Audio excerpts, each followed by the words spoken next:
Yo, yo, yo. I'm Candy B. This is candibknittin. And this week I be wearing my hand knits. This is the Ranunculus by Midori Hirose. This dyer does not dye anymore, but I did an episode about my ranunculi some time ago, so you can go back and check that if you want the details. I film in a pretty well insulated room, and so in the winter months when it's cold outside, it's usually very, very warm in here. And now we are in spring, and that means that it's 80 degrees Fahrenheit here in central Virginia. So it is actually quite cool in here because we have the air conditioning running. So I thought I would give y'all a rare treat by wearing some of my hand knits. In the last 3 weeks since we saw each other, I've been on a bit of an emotional roller coaster with most of my whips. So this week, the theme is I'm just going to go from the most annoying project I'm working on to the least annoying project. And I just remembered I forgot something, but we can do without it. So, the last time y'all saw this blanket, this is a blanket that I came up with myself, which is usually a recipe for disaster. This is, I guess, a bulky gauge blanket. This is the kind of grayish brown color. It's called Briar Heather. It's a superwash wool of the Andes from Knit Picks. And then the color blips you're seeing is some mystery yarn I got from the thrift store. And what I'm doing with this blanket is I'm holding the Knit Picks yarn double and doing one stripe, and then I'm holding the Knit Picks yarn with this yarn and striping with that. And so every other row you're getting little blips of this mystery yarn color. I don't know, I'm just having a really miserable time with this. Like, it's bulky. I think I need wooden needles for this because, like, every time I work with it, the fat metal needles are clinking. They're hard on my hands. The whole thing is heavy. I have this thing with blankets where I swatch or I look at some free patterns to get an idea of how many to cast on, and then I'm like, I'm gonna cast on more because I want it to be wide. And now I feel like it's a bit too wide because I really want more length with it. I'm really at the point with this where I feel like my options are take my needles out of this, bag it up, and take it to the thrift store. Then I was thinking about like frogging the whole thing and starting over again, because the thing is I wanted to use up a lot of this yarn, and I'm not, the way I'm striping this, I'm going to have a lot of this left over. And I'm just like, I think I'm just overthinking it, and I'm just sick of working on it. And I think also what's going to happen, the issue with having more of this yarn is that I'm running low on the Knit Picks yarn, and so I think it's going to be, I was going for like a long lap blanket for my sister-in-law, but it's going to be more of a square, which it's superwash yarn, so it might block out. I don't know. I'm just triple guessing everything that I'm doing, and I believe the ultimate solution is to put this in a bag and throw it in my closet and deal with it at a different time where my brain is in a better place, because it's like right now I'm just looking at this. Usually when I'm avoiding working on something, it's because I know something's wrong with it, but I don't think I've really zeroed in yet. My other option is to just knit until I just run out of yarn, bind it off, and whatever size the blanket is the blanket size, and just give it to someone who wants that size blanket. I do have other options. I have that bulky weight yarn I got from Joann's. I have some homespun, which, believe it or not, I'm one of the people that actually enjoys working with Lion Brand homespun. So I have other options to make her a blanket. So this might just be like a gift pile blanket, but whether I finish it and how I finish it. I was also thinking of like fading into this colorful yarn. I don't know. I don't know. I'm going to put it in a bag and put it away. And it's going to be a problem for future Candy Bee. And that's that. The next project I want to show y'all is this hat, which isn't a troublemaker hat. It was more so, this is what I'm calling my April 7th hat because I am using, what is her name? I think her name's Teresa. Tabetha Hedrick's A Year of Knitting Stitches, and this is a calendar that has a stitch pattern for every day. And I'm doing this color work pattern on this hat, and I hadn't been working on it, one, because I was using it specifically when I took my kids to their extracurriculars, and we just haven't been in a while. And then two, I was working on color work, so stranded color work, so it was a bit slow going.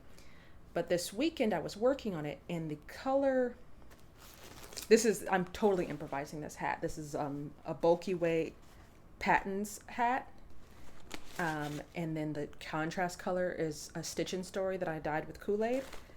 And I was working on the color work, and the color work goes for 20 rows, and so I got halfway through the rows, and I was like, I feel like this hat is getting long, and so I need to check the fit. And I had gotten to the point, if you see, there's like this diamond pattern, and if you keep going with the color work, it kind of offsets, and so it looks like the two diamonds are interlocking with each other. And I got to a point on one of the diamonds, and I was just like, this looks like a complete motif, and so if I'm gonna stop, I should stop here. And so I actually had my husband try it on, and it was at a really good point. And so at this point, I'm just going to work with my gray. I'm a little bummed because I don't know if this is enough to finish the hat. I have another ball of this, but it would have been nice to finish this whole hat with one ball. But you live and you learn. And so I'm going to start some decreases. I don't know what multiple I'm going to do yet. Maybe I'll split it into 4s and start there. Something to think about.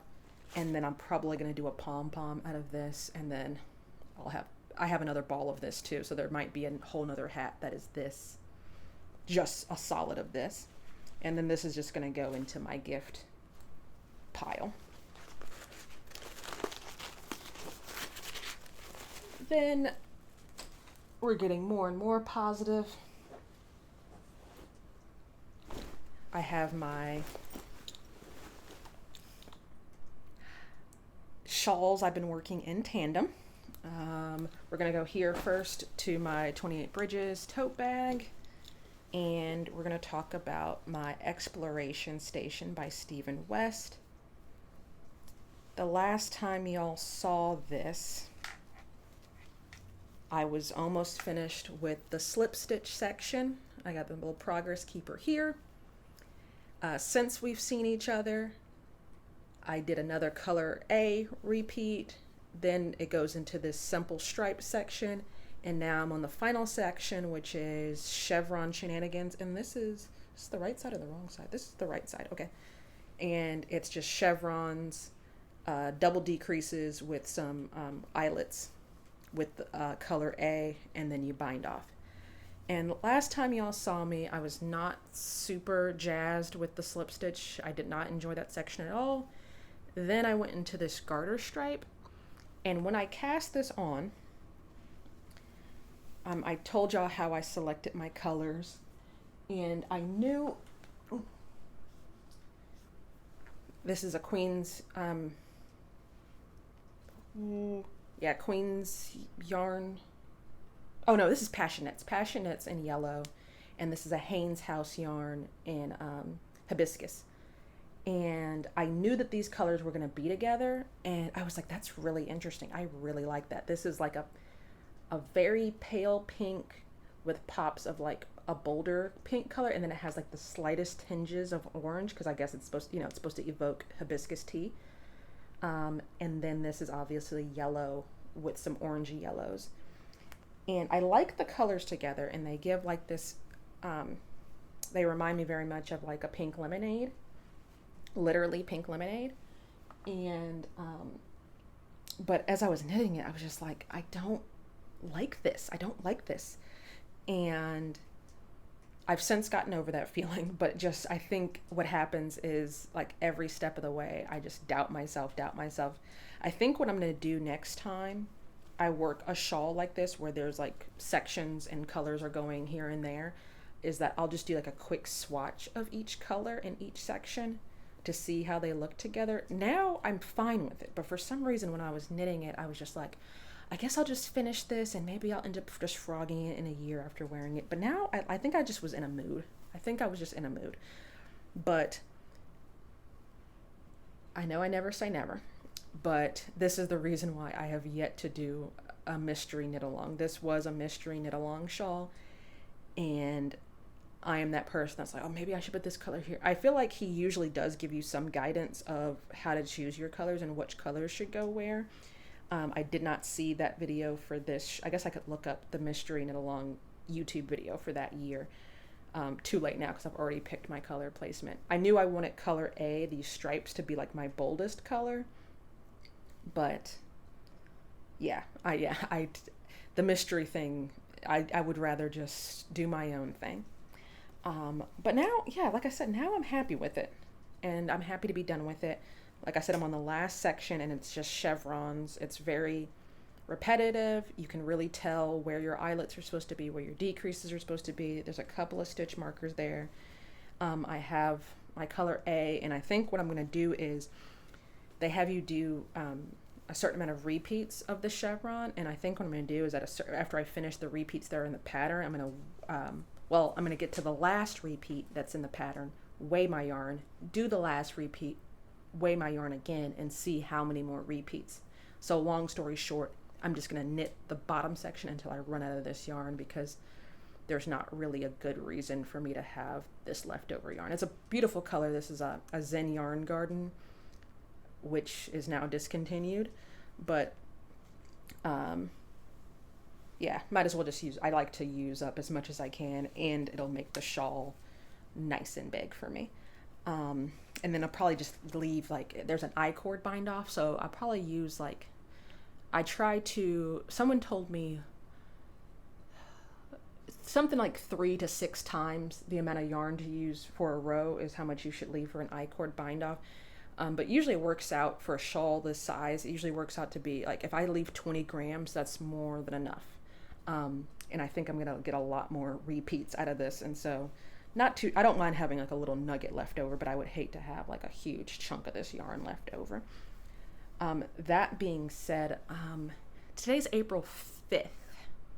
So I don't know when this will be posted, but you might just want to double check Stephen West's Instagram page or website, Stephen and Penelope, because he's currently, April 1st, he started doing a knit along for, he's doing a stash bust along, and all of his patterns are 25% off. So if you wanted to knit this, it would be 25% off the pattern price. I'm knitting this from one of his books, but if you just wanted the standalone pattern, now would be the time to buy it. And I actually believe he did a video about his patterns that he thinks are really good stash busters. And a lot of people think about like the marled patterns, but this to me is a great stash buster. I mean, anything that you use stash for is a stash buster, but just like the fact that there's these little stripes here. And I almost did this, if y'all recall, I almost did this shawl with minis, and I was thinking to do each of these color A repeats with a different mini. Each of these sections could easily be leftover yarn. This is the 4-color version. He has a sample that is a 5-color version, and he gives you yardage recommendations. And I think the most yarn you use is you need almost 300 grams of your color A, but most of the other ones are like half skeins you would need. And so if you did 5 colors, or if you did a different color for each of these sections, you would need even less yarn. Like for instance, this is my color B, this teal color here. This is 80 grams of yarn I have left over after doing this whole shawl. And so if you've done a Stephen West shawl and you have this conundrum of having this much yarn left over, this is a good project to work on, because I could definitely, if I picked another color A, after I finish all of my color A, I could still make this shawl again if I picked another color A, and then probably use this. I have the least amount of this left. This would be my color B. You guys get where I'm going with this. So you could make this super duper scrappy, or you could use those bigger skeins that you have left over after doing, like say you do a sweater and you just have to open up one more skein to finish the sweater and you have like this whole ball left over. Any of his shawls are really good for that, because when he does like the 4 and 5 skein shawls, like I don't know if y'all remember when I did my Vertices Unite, I had enough yarn left over. I ended up knitting a good chunk of a LaPouf cardigan out of it. And so it's the ticket. Of course, check your gauge. Your mileage may vary, but a little plug there if you are interested in this pattern and want to. I think his knit along is going to go through May. I am not participating because obviously I am almost done with this and I don't have any other Stephen West patterns queued up. If I were, I was thinking about doing like the Mesa pullover, but obviously that takes swatching and planning, and so I'm not there yet to participate in casting right now on something. So my next shawl, I've been going back and like I said, I've been working these in tandem, and so sometimes I get sick of one, I jump to the other, or I try to do like a little section of each a day. The thing with these shawls, when they get to be a certain size, I do need a certain amount of time to sit down and work on them because I hate being in the middle of a row. So it does take, I need at least like an hour of free time to work on either one of these a day. This is my Audrey shawl by Tricot and Stitch. And this is in all of those yarns that are reminiscent of Richmond, Virginia. And the last time y'all saw this, I was in the middle of chart 1. There's 3 charts. I'm in chart 1, where I was debating whether or not to do these purl ridges. And I ended up following the pattern. I did 3, you do 3 rows of purl. This is a free pattern, by the way. And then you do some lace. And once I'm mentally in that spot that I'm doing a thing, it's not so bad. And so the purling 3 rows is great TV knitting. And then if I want a little bit more engagement, then you get a lace row. So it's like a reverse rest row, I guess you could say. And so I was here since then. So this is a 10 color shawl that's meant to be worked with minis or leftovers. Up here I have contrast colors 1 through 9, and then I added a 10th contrast color, and then this gold color, which is the Jefferson Hotel from Rich Hill Yarns, is my main color on the top. And I decided, since I have so much of this yarn and I have full skeins of certain colors, that I was going to switch my main color halfway. And so after this blue color, which is the Altria Theater, I went into this is a very deep, deep purple, which is Lewis Ginter Botanical Gardens. And what you do is you take all of your contrast colors from the top and then you just reverse them.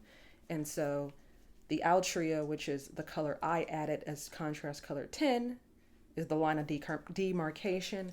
I switched my main color to this purple, and then I reversed the order. And so, did I do this in the wrong order? I did it in the wrong order. No, I didn't. I just can't see. It's a little dark in here. So Tacky Lights is the last color here. You start with Tacky Lights here, and then I work all the colors in reverse. The thing to note with this shawl, and the thing you can probably tell, is this gold creates a really stark contrast as a background color, so you can see all of these colors clearly. When I get down to this deep purple, like for instance, this Poe museum color is black, and it kind of just disappears into this purple. If I was doing this whole thing in purple, I would have thought about that a little bit more. But I rather like the idea of having all the contrast colors on a high contrast background and then showing the same colors on a low contrast background, because I just like playing with color that way. But just something to think about when you're picking out colors for a project, thinking about low contrast versus high contrast, and you know how well you're going to be able to see your stitches and everything. I am now on the second chart, which you actually end up cutting your main color, and then you just do 2 rows of lace, or rather a row of lace and a purl row of the remaining contrast colors. And so up here you have 4 rows of each color, and as the shawl's getting bigger, you're using more yardage. So she's planned this shawl out in such a way that as the shawl gets bigger, you're using less rows of each color so that you can really stretch the yardage of what you've got left. I'm using 20 gram minis, so yardage really isn't an issue in this. She does make a note in the pattern that whatever you pick as your contrast color 9, it's going to be really, really tight on yardage if you have 10 gram minis. I used just over 10 grams of this Tacky Lights as my contrast color 9. I have a whole skein of the Tacky Lights. That's why I chose it as my contrast color 9, because I was not worried about yardage. And then, of course, I added a contrast color 10, which is going to be another color with more yardage. So just something to consider. But if you have 15 to 20 gram minis, it's more than enough to make this shawl. And of course, you need a full skein of your main color. I am getting closer and closer to the end. I'm on this gray color, which is Nickel Bridge, which you'll notice this is contrast color 2. Then, so I've just finished the 2 rows of this. I have to do 2 rows of Nickel Bridge, and then the pattern instructs you to go back to your main color and then bind off. The whole point of this shawl is to show off this yarn, and that I wanted to use a significant amount of this yarn in a project. And so what I'm going to do, I finished Nickel Bridge. I'm going to add in Pony Pasture, which is like this, I call it dirty snow because I think that would be a better color to describe Richmond. It's like this really kind of tannish, sandy color, supposed to be. Pony Pasture, by the way, is a beach that's on the James River, where you can get in the James River if you so choose. So I need 1 stripe of that, and then it wants you to bind off with your main color. I have 2 main colors I've chosen, and I've added a 10th color. So what I'm going to do is I'm going to continue to work the lace chart and just interpolate what I'm supposed to do with the lace, and do another row of this blue color, which is Altria Theater. Then I'm going to do another lace row of this gold color, the Jefferson, and then I'm going to do the bind off directions with this deep purple, aka the Lewis Ginter, which is my main color now. The lace charts are super easy to follow because it's just a repeat of what I've been told is an old Shawl pattern, or it kind of gives feather and fan too a little bit. And so the charts feel to me a bit, I guess you could say, extra, because you're just doing the same repeat, and the only thing the chart is helping you with is how to accommodate all of your increases, and you're increasing at either end of the shawl, and you're just incorporating those increases into a pattern. And so this is a free, very beginner friendly pattern. It's fully charted, lots of specific instructions, but a more, I guess you could say, oblique pattern would just be like, this is the old Shawl stitch, work it for whatever many rows, while increasing at this rate, and so it's just depends on the writing style of the pattern. And so long story short, it's going to be pretty easy for me to figure out what I need to do without having a chart there. The bind off, she has you to a garter ridge of your main color, and then she has instructions for a crochet chain bind off. And so you do a bind off, and then you actually do a crochet chain. So you end up with little like garlands in between all your stitches. And then you block those out when you pin it, and you have these just little not dangly bits, but little rings coming off of your shawl. I'm not the strongest crocheter, and I also don't like the way it looks. And so in the pattern, she says, if you don't want to do that, just do like a surprisingly stretchy bind off. I am thinking I'm gonna watch the tutorial that she has and see like, okay, maybe it's, there's some appeal to this bind off. If I don't do that bind off, I'm either going to do an I-cord. Actually, I-cord is going to be my plan B. My A plan is to go into one of my books I have and look at some finishing. I have like a book on finishing techniques, and I think I want to do a picot bind off. I've never done a picot bind off, but it looks pretty simple, and I'm just going to, I can always rip it back if I don't like it. Or, I might find another finishing technique in one of my books that I do like. And then plan B, of course, I can just always do an I-cord bind off. And then this will be done. Like I said, the rows are quite long, and I'm, doing like 2 rows a day. And so probably my goal is to have both of these shawls done by the end of April so that I can finally move on to, because these are like my big projects right now. But I'm also not in a rush because the chevron is a bit of a slog. Like, I'm kind of over that shawl a little bit. I like the colors. I'm excited to have it. I'm excited to wear it. I think it's going to be great for like summer. The process, not so much. I don't think that's going to be like a repeat pattern for me. This I'm actually really enjoying. I like lace, and I love the idea of the mini skeins. It just kind of keeps me going. And I think that's the other thing that's getting me down about that shawl, the Stephen West shawl, is because I like intentionally chose like 4 of like my big skeins of LYS yarn, and I'm so used to like kind of picking together pieces and kind of like, I have a little bit of this, a little bit of that, how can I make this work? And in this shawl I'm not having that at all.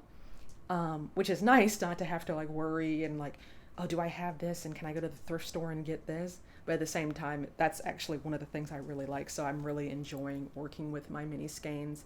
I'm thinking about I have some mini skeins, and of course I always have like partial balls of yarn. I'm thinking about like maybe doing a little advent for myself during the holidays and like, every single day pulling out different colors. And that's the way I did this shawl. Where's my bag?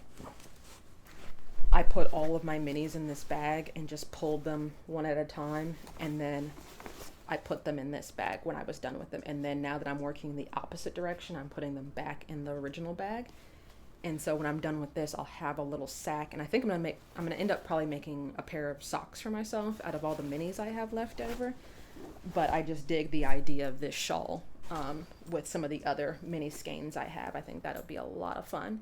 And I like lace. It's working for me.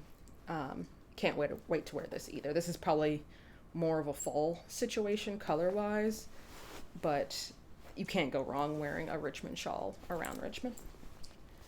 The thing that's probably bringing me the most joy, and the last project or projects I'm going to talk about, is, like I said, I was feeling pretty frustrated with some of my projects. I was working through some ideas. I've got these 2 shawls where I'm like, okay, I got these long rows. I don't really have time to sit down and work on it right now. And so I've showed y'all this before. This is my giant basket of all of the 100% worsted cotton, dishcloth yarn, whatever you want to call it, big box brand store, like, peaches and cream, sugar and cream. And I've been making washcloths. We have some washcloths that have gotten kind of ratty, and usually periodically, washcloths, stop being body washcloths and start being like scrub the bathtub type washcloths because they get, tattered and bleached or what have you. And so I'm replacing some of our older washcloths with hand knit ones. And I've done this before, but I'm just doing like a little refresh. And I started off just doing, I think my favorite is just a moss stitch because you get that texture that's good for scrubbing and it's visually appealing. But I started off with a little moss stitch. I did a garter stitch, stockinette, of course, reverse stockinette, and then I pulled out this book, which is a book I got, I think the first Christmas after I started knitting. I got this as a Christmas gift, and it's 400 knitting stitches from Pottercraft. And you've probably seen this before. This is like a go-to book for a lot of knitters. And whenever I'm kind of down on projects, this is something that really inspires me. And I just crack it open. And kind of going back to the idea of piecing things together, that's the thing that I really enjoy about knitting, is like problem solving and the math of it. And the book is full of knit patterns, and they break it down into knit purl stitches, cable stitches, lace, slip stitches, different motifs, and they just give you a multiple. They tell you how many to cast on if you want an edge. They show you how to make it symmetrical. It's all fully, they have line by line instructions and charts and pictures. They have pictures in white yarn so you can really see what it's supposed to look like. And yeah, whenever I'm just kind of lost in the sauce, this is something I go back to. And so I have made 6 washcloths out of this yarn.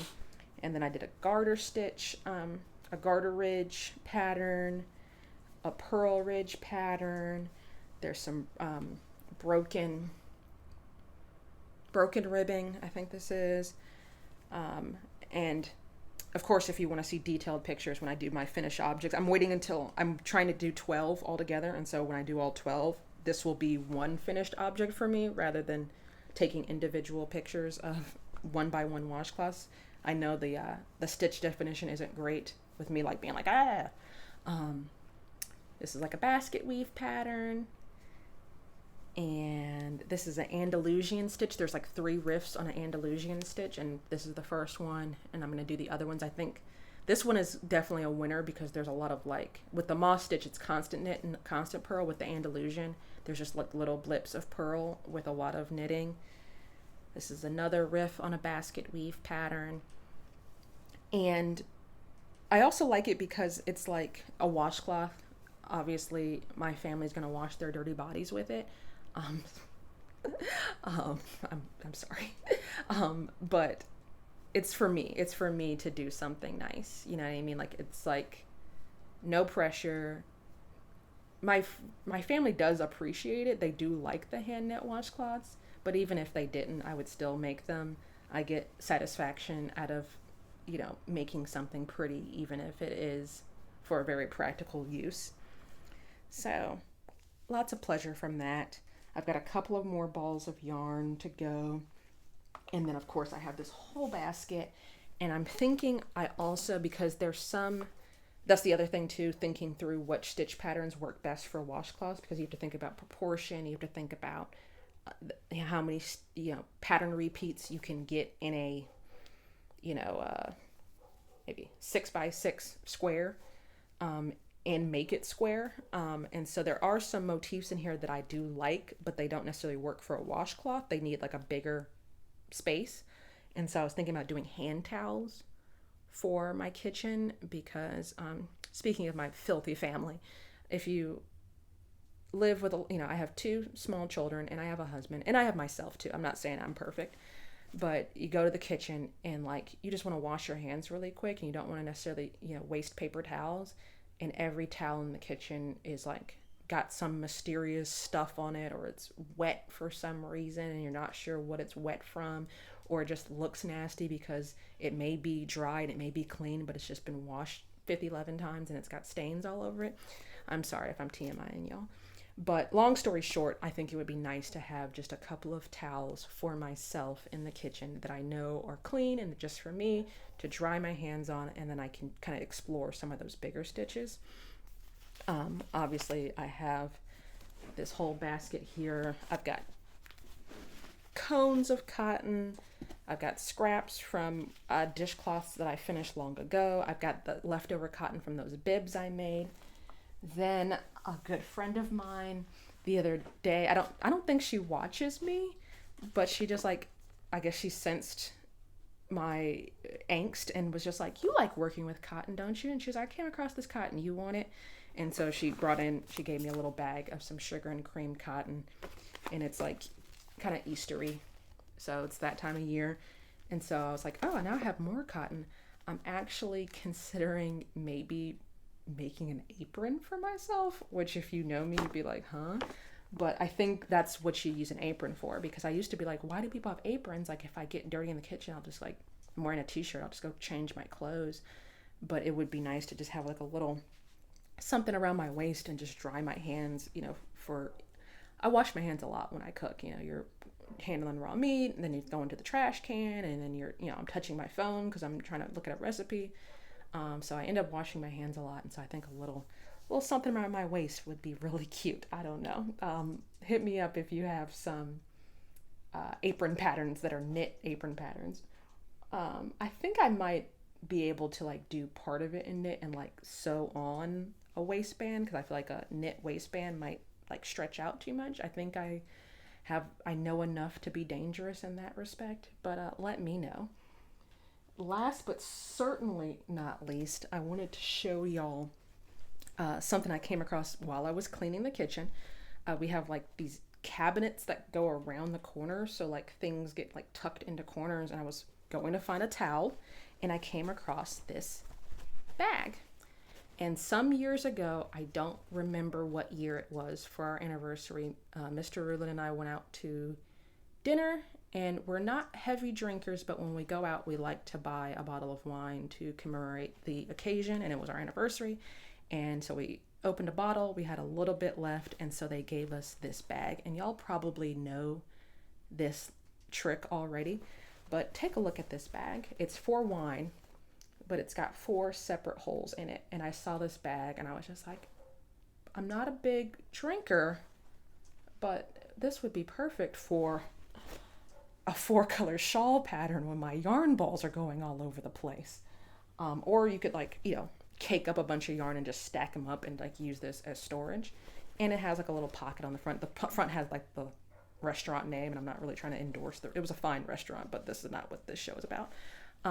So yeah, if you come across something like this, I do know that people use, the wine gift bags, like the really long gift bags. People store their I could put my drop spindles in here. I think that's what I'm going to do. I think because I have 4 drop spindles, and so I could just, So yeah, if you come across something like this, that I think this, and I all I did was take it out. I threw it. It's like that kind of grocery store meshy stuff, so it's not like the most durable fabric, but I just put it in the washing machine because it had been underneath my cabinet and I didn't want to put like good yarn in it. But that's my tip for the day. I'm Candy B. I be knitting. If you want to be talking to me, drop some comments below. Let me know, what do you do when all your projects are kind of at a point where you're just like, well, I don't have time to work on this, or this is frustrating me. Do you go cast on something new? Do you go, take and put it on a break? Do you go read a book? I actually have been reading a couple of books. That's the thing I forgot. I forgot to put my iPad up here. I downloaded a couple books in the library. I will talk to y'all about them next time. That's another thing I like to do when I'm not in a great headspace, is do like actual research on knitting and learn some new techniques. And I'm reading Yarnitecture, and I read a book about Brioche after I did that Brioche section. I was like, let me go back and refresh my memory about Brioche. But Yarnitecture is by Jillian Marino, but I'll put links to both of those books below. The Brioche, it's like Intro to Brioche, but I can't remember the author's name. I'm going to add those below. But yeah, do you go and, deep dive into some research? Do you do a whole nother hobby altogether? Like I've gotten back into my video games when I'm not knitting. Let me know. You can also hit me up on Instagram. I'm at Rulude. You can email me, candybknittin@gmail.com. You can message me on Blue Sky. I'm Candy B Knittin on Blue Sky. I think I'm going to start trying to use Ravelry better. And so I will drop my Ravelry link when that is actually, there's something there to be seen. Right now, there's not much to be seen. But that's about it. Like, subscribe, share, do all of the social media type things. Until next time, peace.